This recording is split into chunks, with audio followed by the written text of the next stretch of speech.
los comunarios agarran agua para sobrevivir, es ahí donde no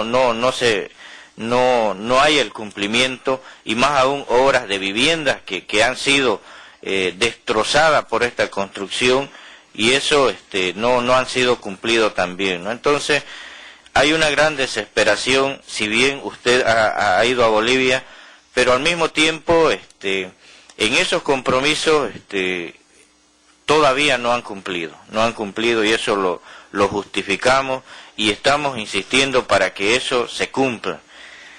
Este tema del plan de mitigación en las comunidades, no solamente en los chiquitanos, también hay comunidades ayoreas, hay comunidades de los guaraní, que también forman parte de esta carretera afectada. Entonces, lamentablemente, ellos también, un derecho que le pertenece, lamentablemente, son un poco, están dentro de lo que es el trabajo que hemos desarrollado, ¿no? No hay, no hubo así en sí la consulta, ¿no? Los procesos de titulación es un proceso que siempre los pueblos indígenas, al menos en Bolivia, nos ha costado mucho, exigir a nuestro Estado para que tengamos la seguridad jurídica de nuestro territorio. No ha sido fácil también emprender el gran desafío de revertir esas políticas antiguas.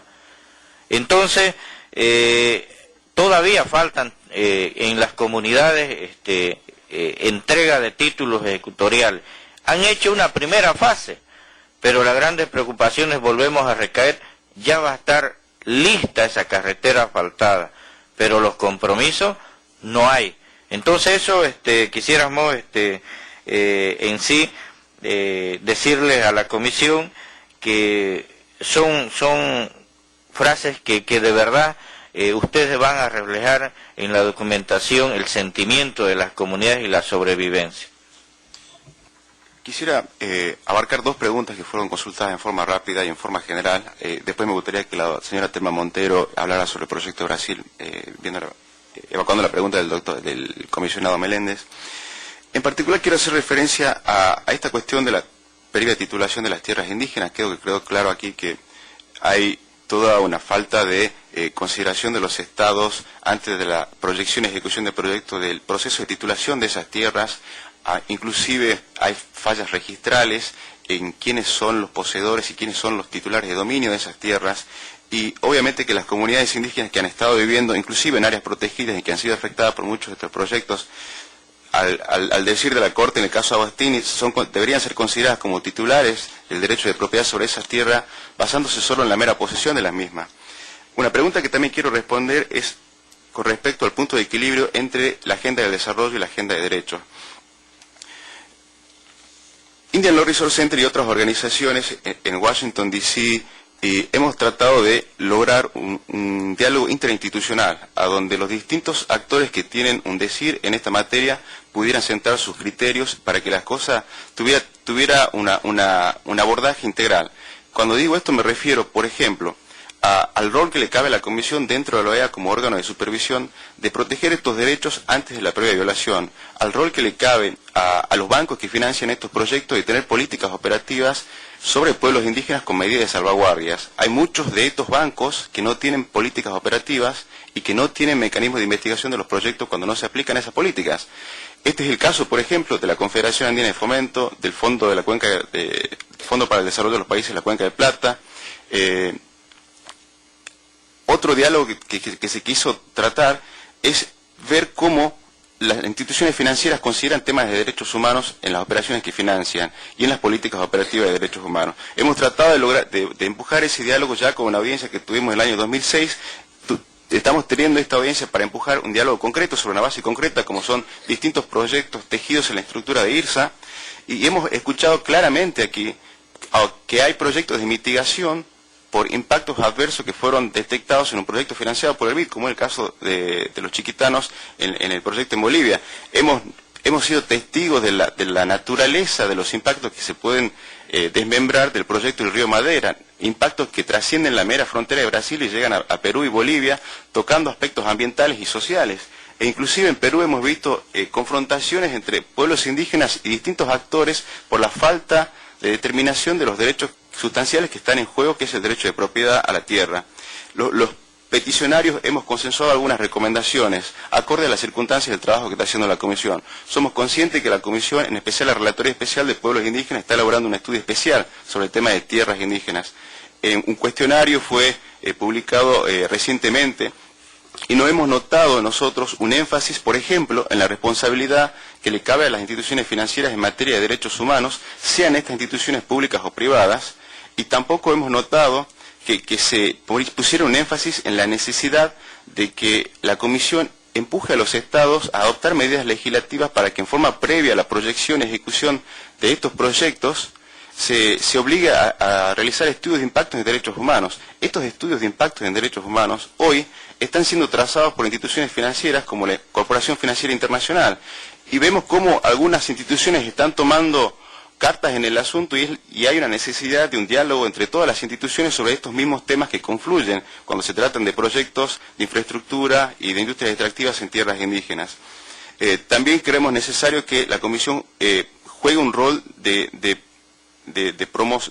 protección o de promoción con un plan de sensibilización y de campaña sobre la necesidad de discutir los temas que entran en juego en el marco de estos proyectos cuando son en tierras indígenas. Una campaña que no solo esté dirigida a los Estados miembros del sistema, sino también a las instituciones financieras, porque son los mismos Estados del sistema los que están manejando y dirigiendo las instituciones financieras. Por ejemplo, la Confederación Andina de Fomento, por ejemplo, el Banco Interamericano de Desarrollo. Y es necesario que también se inste a los Estados para que en su actuación colectiva consideren estas obligaciones que tienen individualmente en materia de derechos humanos. Creemos que eso es necesario que la Comisión haga para abordar en forma íntegra los temas que se han expuesto. Quiero dar paso a la señora Telma Monteiro. Com relação ao desalojamento das populações devido às obras de hidrelétricas, nós temos um exemplo, o maior e o mais emblemático atualmente, é das obras da hidrelétrica de Tucuruí. Elas desalojaram, na realidade, mais de 50 mil pessoas e apenas algumas até hoje receberam suas indenizações. Povos indígenas também. A pergunta é, onde essas pessoas estão sendo colocadas? Essas pessoas não estão sendo colocadas, elas estão sendo conduzidas para vilas construídas pelos empreendedores que não têm o acesso ao rio, o acesso à pesca, o acesso à terra, o acesso à sua agricultura de subsistência. E essas pessoas, na realidade, elas ficam num verdadeiro isolamento do seu convívio social e da sua vida anterior. O que está acontecendo no Rio Madeira, por exemplo, nós temos denunciado o governo brasileiro no processo de licenciamento ambiental que ele está agilizando para evitar que as pessoas possam ser devidamente conduzidas para um lugar adequado para as suas vidas e repetindo, elas vão completamente fora das suas residências. Mas o mais importante que nós devemos dizer aqui e deixar claro é que o que está acontecendo no Brasil é um processo perverso de construção de hidrelétricas, onde as famílias não são consultadas previamente e onde as populações também não são consultadas. Todas essas pessoas ficam na marginalidade urbana de grandes cidades da Amazônia, por exemplo, ou na periferia das próprias hidrelétricas. Eu acho que eu devo responder também com relação aos índios isolados. Ok. A FUNAI é o órgão brasileiro responsável pela demarcação de terras indígenas. Em 2006, a FUNAI fez um plano de trabalho para demarcar regionalmente onde estavam as terras em que habitavam os índios isolados. Existem os índios isolados, o problema é que deveriam ser apontados geograficamente qual é a região que eles habitavam.